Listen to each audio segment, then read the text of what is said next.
Hi hello सगळ्यांना, कशा आहात सगळे? तर मी सगळं देवपूजा वगैरे आवरल्यानंतर आहे ना, चहा घेतला निवांत खाली आले तर 4-5 फुले एकाच ठिकाणी आली होती. गुलाबाला मस्त गुच्छ वाटत होता. गावरान गुलाबी, त्याचा आवाज खूप छान येतो. आणि कालच मी वांग्याच्या झाडांना पाणी दिलं ना, तेव्हा पाहिलं होतं की वांग्याला वांगी आली, तोडून घ्यायला पाहिजे, नंतर पटकन मोठी होतात ती. नंतर मी ना तोडून घेतली वांगी, तर 4 वांगी छोट्या झाडाला, म्हणजे छोट्या म्हणजे गावरान वांग्याला निघली, आणि 2 भरताची वांगी मोठी ती.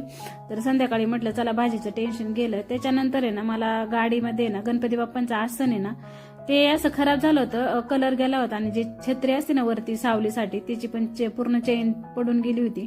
बऱ्याच दिवसापासून बदलायचं चाललं होतं. तर हे अक्कलकोटला गेले ना, तेव्हा मी तिथून आणलं होतं अक्कलकोटमधून. 100 रुपयाला भेटलं मला हे तिथे. तर त्याला खालून 2 साईड चिकट टेप ऑलरेडी चिटकवलेला होता, त्याला काही गरज नाही पडली लावायची.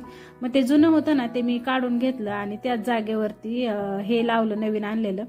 आणि गणपती बाप्पांच्या मूर्तीला मात्र खालून ते जे कापड होतं ना, ते सगळं व्यवस्थित खरडून काढलं आणि त्याच्यानंतर एकदम प्लेन केलं. आणि त्याच्यानंतर त्याला पण टेप डबल साईड चिकट टेप लावला आणि मग ते पण चिटकवलं. आणि जास्वंदीचं फुल वाहिलं. गणपती बाप्पांना जास्वंदीचं फुल खूप आवडतं. त्याच्यानंतर गेट समोर मस्त ऊन आलं होतं, आणि केस धुतले ना की उन्हात उभं राहायला बरं वाटतं, असे झटकायला पटकन सुकतात. त्याच्यानंतर मैत्रिणीसोबत थोड्याशा गप्पा मारल्या उन्हाला उभे राहून.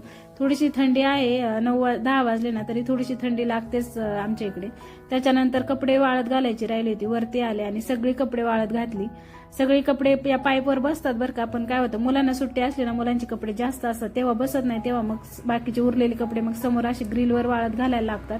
जीन्स वगैरे तर समोरच टाकायला लागतं, कारण तिथून ऊन येतं ना, मग तिथं पटकन वाळतात. सगळी कपडे वाळत घालून झाल्यानंतर आहे ना, मग मला काही नाश्ता वगैरे करायचं हेच काम असतं. तर असं असतं माझं 11 वाजेपर्यंत रुटीन. चला मग बाय.